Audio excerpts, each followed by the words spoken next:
Testemunhos Seletos, volume 3, capítulo 60. Instruções ministradas em assembleias. Em anos passados, os servos de Deus aproveitaram muitas oportunidades preciosas que lhes ofereciam as assembleias para ensinar ao nosso povo os métodos práticos de apresentar aos amigos e conhecidos as verdades salvadoras da mensagem do terceiro anjo. Muitos foram ensinados a trabalhar como missionários por conta própria em sua própria localidade.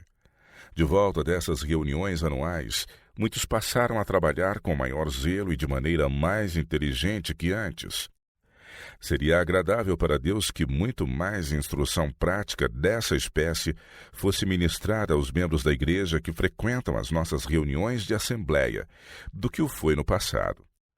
Tanto os obreiros dirigentes como os nossos irmãos e irmãs de cada associação devem lembrar-se de que um dos objetivos das nossas assembleias anuais é que todos adquiram o conhecimento dos métodos práticos do trabalho missionário pessoal. Em vários ramos. Deus nos confiou a mais sagrada das obras e precisamos congregar-nos para receber instruções que nos capacitem para cumpri-la. É-nos preciso conhecer a parte que individualmente desempenharemos na promoção da causa de Deus na terra para vindicar a santa lei de Deus e exaltar o Salvador como o Cordeiro de Deus que tira o pecado do mundo. João capítulo 1, verso 29. É-nos preciso congregar-nos e receber o divino toque que nos fará compreender o nosso dever no lar. Os pais precisam saber como podem despedir do santuário do lar os filhos e filhas de tal modo instruídos e educados que estejam bem capacitados para brilhar como luzes no mundo. Precisamos conhecer a divisão do trabalho e como cada ramo da obra deve ser atendido. Cada qual deve saber que parte lhe cabe nesse trabalho, a fim de que a harmonia de propósito e ação seja mantida no trabalho de todos. Quando devidamente dirigidas, as Assembleias Gerais são uma escola em que os pastores, anciãos e diáconos podem aprender a fazer trabalho melhor para o Mestre. Deve ser uma escola em que os membros da igreja, velhos e moços, tenham a oportunidade de aprender mais perfeitamente o método do Senhor. Um lugar onde os crentes possam receber instruções que os capacitarão para ajudar outros. A melhor ajuda que os pastores podem prestar aos membros de nossas igrejas não consiste em pregar de sermões, mas em planejar trabalho para que o façam. Dai a cada um algo para fazer em prol de outros. Ajudai todos a verem que, como recebedores da graça de Cristo, estão obrigados a trabalhar para Ele. E seja a todos ensinada a maneira de trabalhar. Especialmente as pessoas que recentemente aceitaram a fé devem ser ensinadas a cooperar com Deus.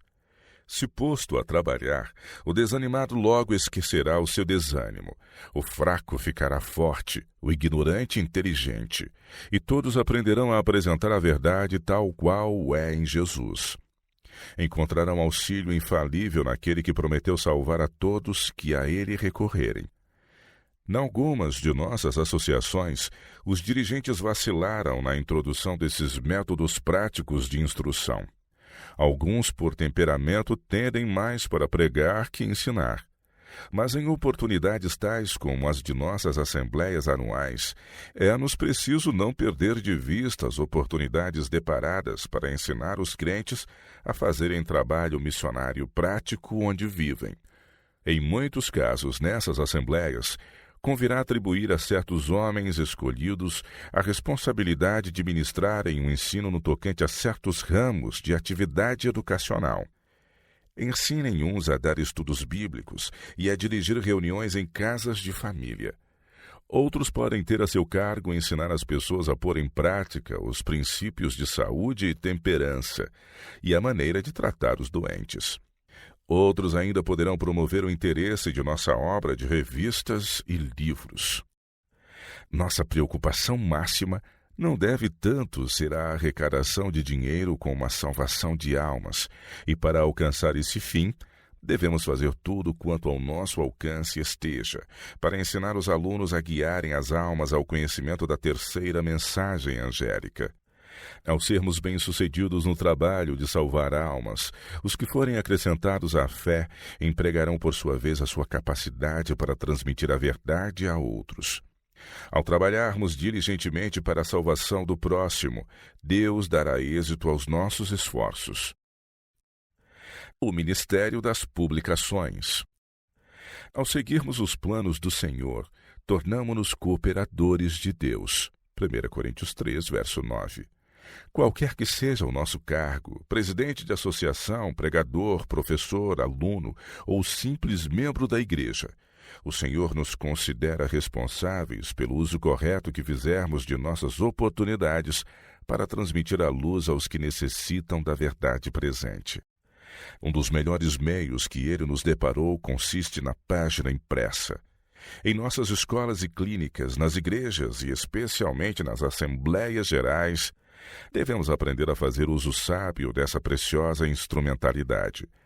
Com paciente diligência, os obreiros escolhidos deverão instruir o nosso povo a aproximarem-se dos incrédulos de maneira amável e atraente, e a pôr-lhes nas mãos a literatura que, com poder e clareza, apresenta a verdade para este tempo.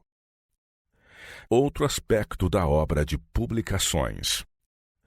Estivemos depois em reuniões de assembleias e em grandes reuniões de nossas igrejas, onde os pastores apresentaram com clareza os perigos dos tempos em que vivemos e a grande importância de apressar a venda da nossa literatura. Em resposta a esses apelos, os irmãos e irmãs foram à frente e compraram muitos livros. Alguns levaram uns poucos e outros compraram grande quantidade. A maioria dos compradores pagaram à vista os livros que levaram. Uns poucos fizeram arranjo para pagá-los depois. Por estarem os livros sendo vendidos a preços baixos, sendo alguns deles reduzidos especialmente para a ocasião, muitos foram comprados, e alguns por pessoas alheias à nossa fé. Diziam elas: por certo, estes livros contêm uma mensagem para nós. Estas pessoas estão dispostas a fazer sacrifícios a fim de que os possuamos, e nós os adquiriremos para nós mesmos e para nossos amigos. Alguns dentre os nossos manifestaram desaprovação, porém. Um deles disse: tem de ser posto um ponto final nesse procedimento, ou o nosso negócio será prejudicado. Ao sair um irmão com uma braçada de livros, pôs-lhe uma das mãos no braço e disse: irmão, que faz você com tantos livros? Ouvi então a voz de nosso conselheiro que dizia: não os impeçais. Esse é o procedimento a ser seguido. Aproxima-se o fim. Muito tempo se perdeu, pois já há muito deveriam esses livros haver estado em circulação. Vendei-os por toda parte. Disseminai-os como as folhas no outono. Esse trabalho deverá continuar sem estorvo de pessoa alguma. Almas perecem sem Cristo. Sejam elas advertidas de seu breve aparecimento nas nuvens do céu. Alguns obreiros continuaram a manifestar muito desânimo. Um deles chorava e dizia: comprando esses livros a preço tão vil, fazem essas pessoas uma injustiça à obra das publicações. Além de esse procedimento estar nos privando de alguma renda com que nossa obra é mantida. Respondeu a voz: não estáis sofrendo prejuízo algum.